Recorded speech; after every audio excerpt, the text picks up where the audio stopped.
to Disparities 2.0. We're going to keep developing more policy, more legislative solutions, and we are going to level this playing field so that all New Yorkers can have access to quality health care, economic security, and livable communities.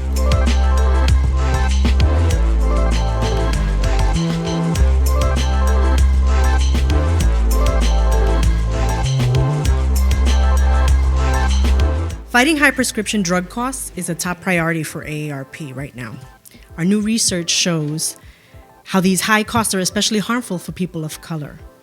AARP conducted a national survey of the 50-plus voter last year that found 41% of African Americans and 32% of Hispanic Latinos did without medication over the previous year due to the cost, compared to only 23% of the overall 50-plus population.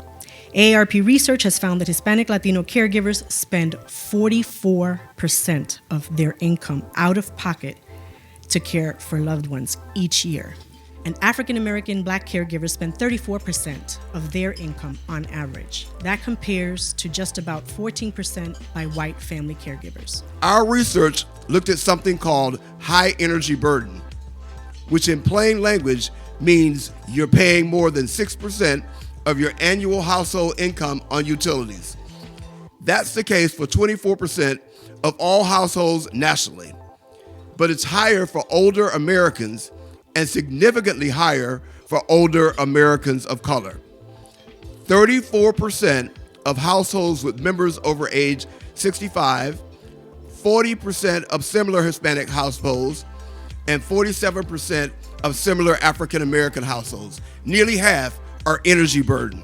2.0 Disrupt Disparities provides the foundation and the data to support those things that we know and really highlight the choices that are being made in low-income and struggling communities, particularly the Hispanic, African American, and Asian communities. Just a mind-boggling statistic in that rents in East Harlem over the last 10 years have grown by over 241%. So we're talking about now apartments that can be as much as $4,000 a month. Same thing can be said about Williamsburg and Bushwick and other communities, but that's the pressure that many of these folks that are in the graphic, the 81% or the 91%, that lived in these areas when they were not so attractive, that are now very attractive, are dealing with in terms of increasing rents. It is crucial that we meet the needs of 50-plus Hispanics and their families. Latino contribution in New York New York's vibrancy and vitality is undeniable, and yet we Latinos in New York face grave disparities in, as I mentioned, the areas of social, health, and economic issues. You've already heard the other speakers talk about the disparities in health, the disparities in housing, the disparities in economic indicators. These are things that are near and dear to the communities that we serve, to the work of the New York Urban League. And so we look forward to partnering on the next version of this work, being able to speak to our legislators about how important it is to implement policies that will be helpful not only for this generation of seniors, but for all of us too. This report has been going on for over 2 years, and I have not moved from being a supporter of AARP to being a card-carrying member.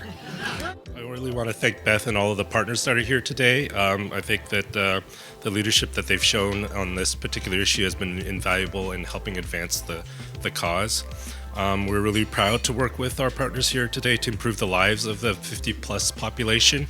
One of the things that came out of this process is that while our population is growing really fast, it's still not big enough to show up in traditional survey data methods. And so in addition to that, those methods also have to incorporate covering 6 or more languages, because our community of Asian Americans, 50 plus, 80% of them speak another language at home. More than half of them have limited English ability. Because of the lack of proper data collection in the AAPI community, the services that we currently have do not fully address the needs our residents face. Services lack even more for our seniors who have lived in the city for decades but don't have access to programming or services that they need. And without funding to these programs, gentrification will continue to displace our community, which research shows as the largest reason of displacement for our community members over 50.